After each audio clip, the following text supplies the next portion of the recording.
Cannes will always be Cannes, or so it seems. We're in the thick of the world's most famous film festival, celebrating its 70th edition, a frenzied fortnight of screenings, parties, deal-making. It's about much more, though, than stars coming out for world premieres. It's part of a business, the movie industry, that's like no other, where the red carpet serves as a launchpad for what producers hope will be the next big blockbuster or summer sleeper. So next stop, a theater near you. Or is it? Netflix in official competition at this year's Cannes Film Festival with two films, the video streaming service that couldn't care less about movie houses. Both will go straight to subscribers' television sets or computer screens. The French industry, which pays for the Cannes Film Festival, is up in arms. Rules have been changed so that only movies that run in theaters can compete for the Golden Palm starting next year.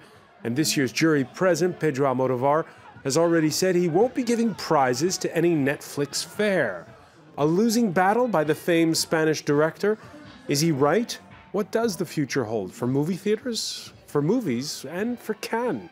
Today in the France 24 debate, we're looking at the Cannes Film Festival, and with us from the French Riviera Resort, Jordan Mincer, film critic for The Hollywood Reporter. Thank you for joining us. Hey, how's it going? It's going well. We also want to thank a producer with Slum Kids Film, Anna Ampadu. Thank you for being with us. Thank you for having me. A filmmaker who's tasted the joys of working in La La Land and in Paris, and who's turned it all into a novel. Aurélie Lévy, the author of My Life for an Oscar. Welcome back to the show. Thank you. It's nice to see you. Emmanuel Vivier is here. He's seen the future of tech and entertainment. He's the founder of the Hub Institute. Thanks for joining us. The France 24 debate on Facebook and on Twitter at the hashtag F24debate. This whole Netflix thing, by the way, it started before the Cannes Film Festival began, and it was high on the minds of organizers when they raised the curtain on the festival this year. The festival is always changing and is always the same. That's the key. The only thing, as we're talking about movie theatres, is that at a certain moment in the day, several times a day, the lights go out and we watch a film together. That's cinema. Jordan Mincer, do you share the sentiments of Thierry Frémaux that the magic of Cannes, the magic of any film buff, is when the lights go down in a crowded movie house and they start rolling?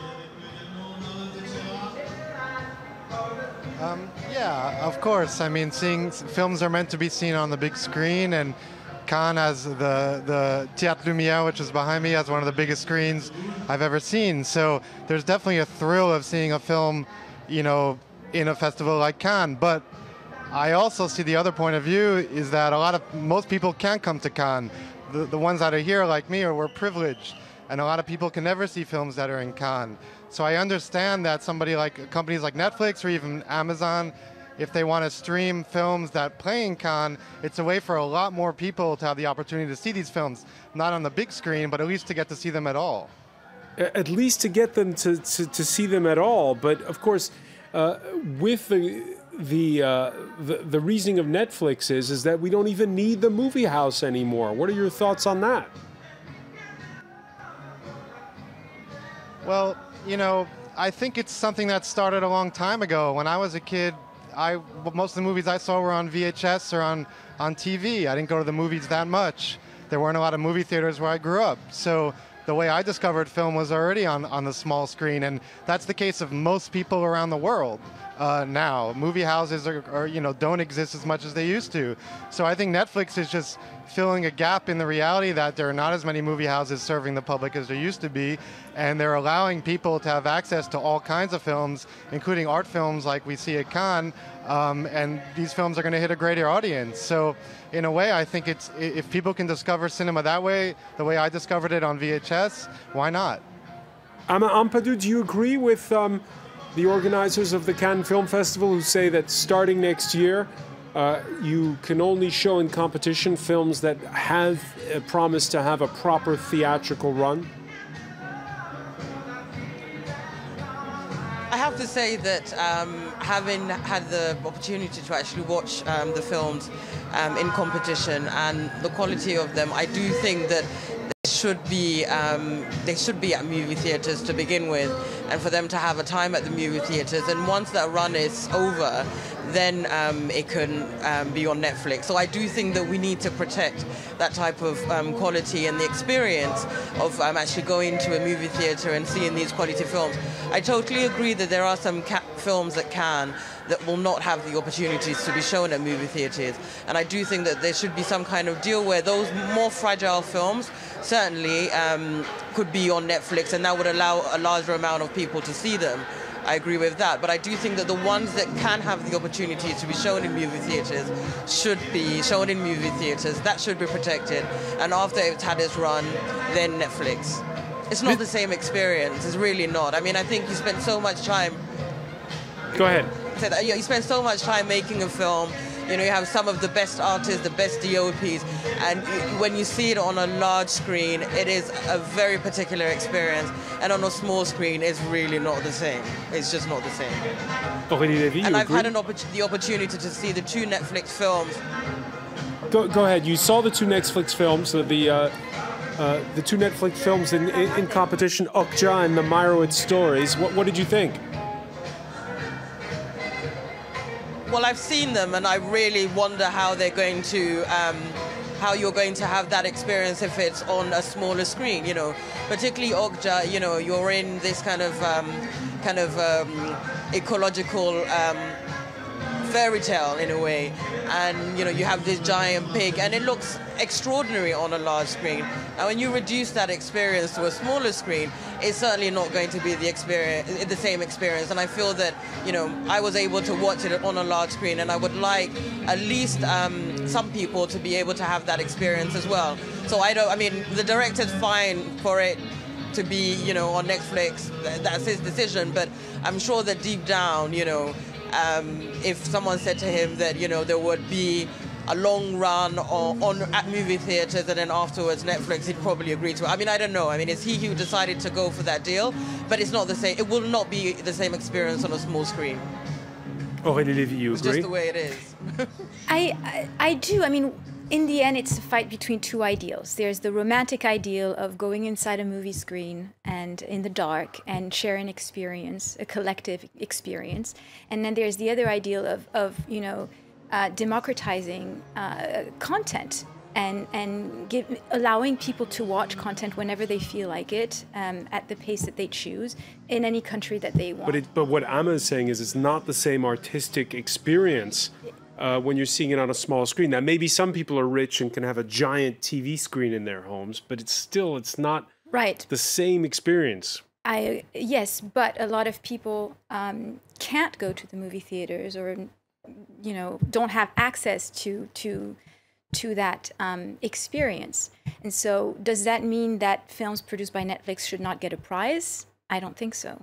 You know, everybody's defending their turf, and it makes sense. I think theater owners are defending their turf.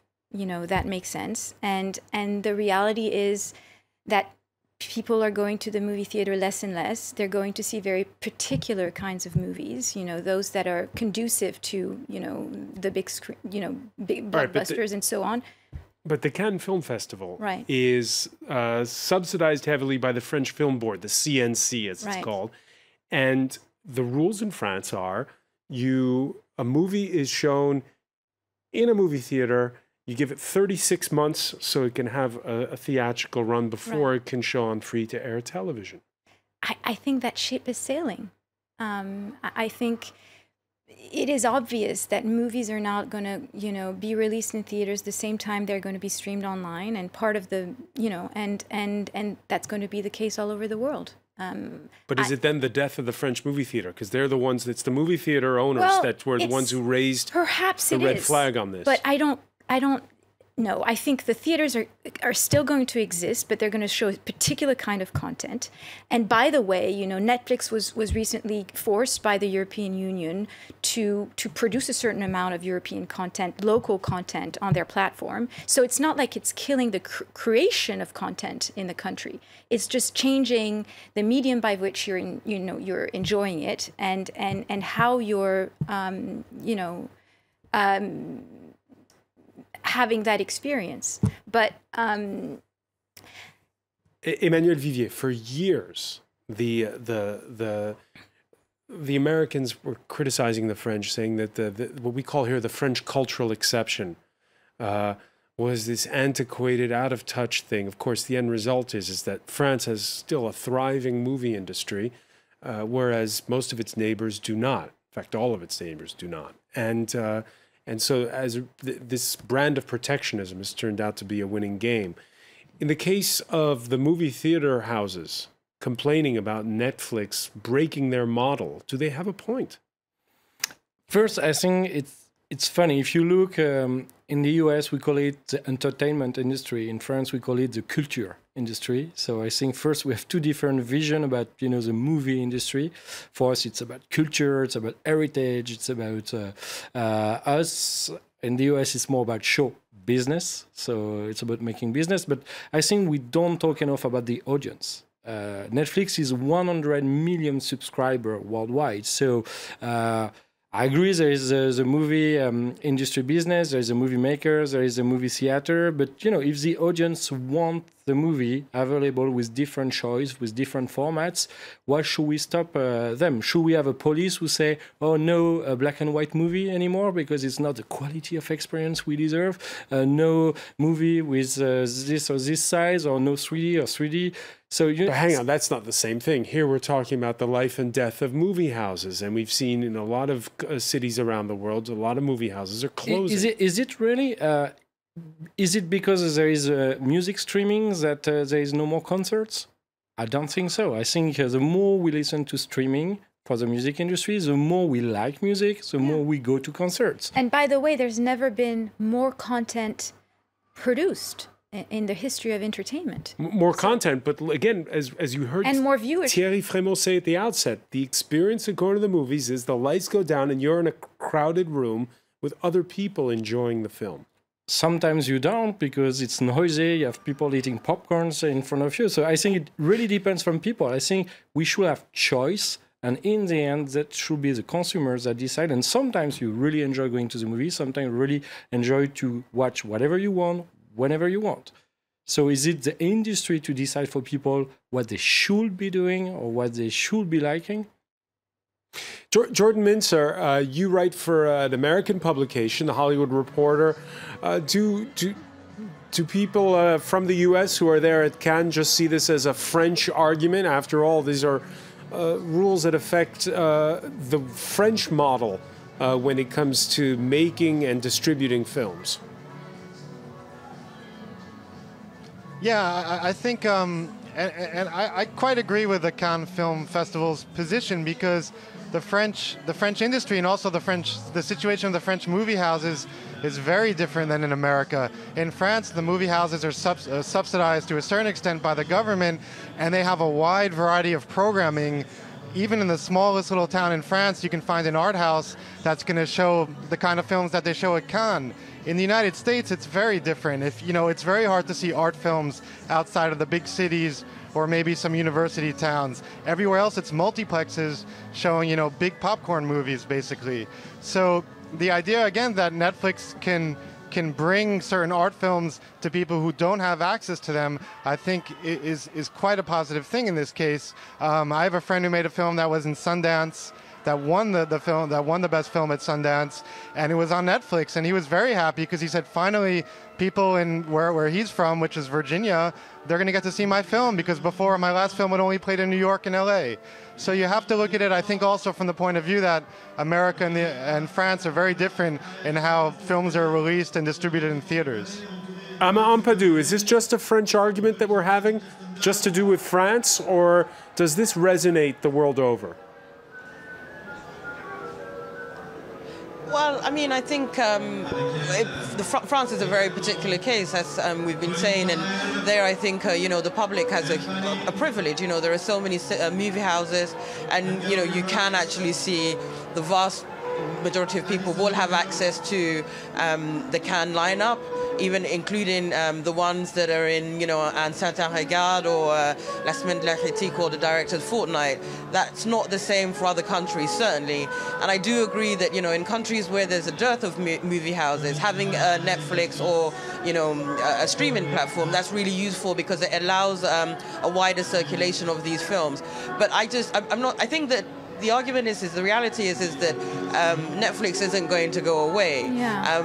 What Cannes is actually saying is that let's give people the opportunity to have a cinema movie theater experience, and then after that, then they can watch on streaming. And of course, the countries or the places where there are a lot of movie theaters, let's give them, I mean, let's have privilege that, and let's give people the opportunity to watch it that way. And then a few months, you know, some months later, they can watch it on Netflix. I also think that people should also ask the artists, you know, if you ask the vast majority of directors, if you say to them, you know, after all the hard work, do they actually only want their films to be on streaming? I really do think that the vast majority of them will say no.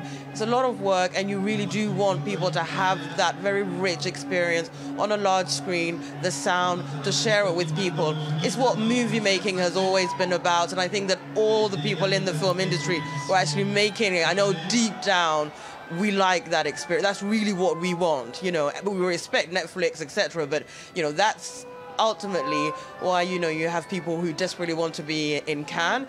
And I say to myself, you know, the two directors, for example, who have films backed by Netflix, I mean, if that's so good, then why come and have the Cannes experience? I think that for them it's also really important to have it on a big screen, to have all these, you know, movie lovers, you know, I guess, you know, more or less an elite in the movie making industry, and have that validation from the industry. So if they are really kind of pro streaming, why are they here? You know, we can flip the argument the other way as well. We'll pick up on that point when we come back. It's the rules. I mean, you have to follow the. We will pick up on it. We're going to have to take a quick break. Stay with us. We'll go back to Cannes. You're watching the France 24 debate.